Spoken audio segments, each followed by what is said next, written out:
If the dean had reached out to us the day that our son had a meeting with her to report the cyberbullying attacks, he'd still be here today.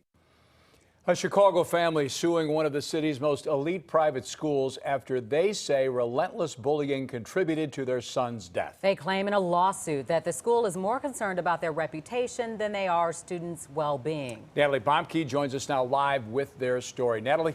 Nate Bronstein had recently transferred to the Latin School of Chicago from Francis Parker's school so that he could attend in-person learning. When Nate faced isolation at his new school, his mother says she contacted administrators over 30 times, but was given the runaround. He was just very kind. He always checked on me and hugged me, and he was a wonderful son. 15-year-old Nate Bronstein loved eating barbecue chicken wings and playing basketball. His parents claim in a lawsuit, bullying initiated by the Latin School's JV basketball team led to his death.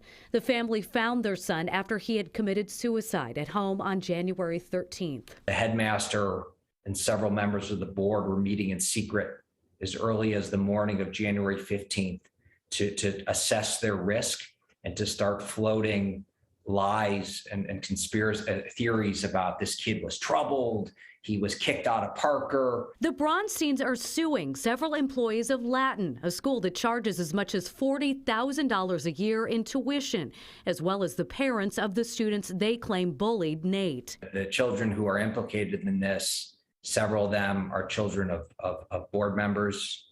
Several of them are, at least one is a child of a high-level administrator at the school.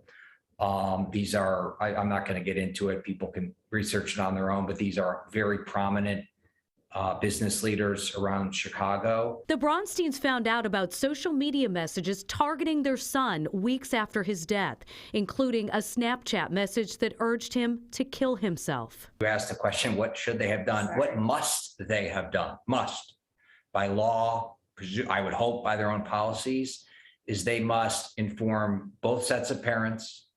They must start an investigation. And if it rises to the level, and we certainly think it does, and people can see the text and the snap and judge for themselves, they actually must inform law enforcement. Latin released a statement in response to the lawsuit, saying in part, "Our hearts go out to the family, and we wish them healing and peace." With respect to their lawsuit, however, the allegations of wrongdoing by the school officials are inaccurate and misplaced. The school will vigorously defend itself, its faculty, and its staff against these unfounded claims.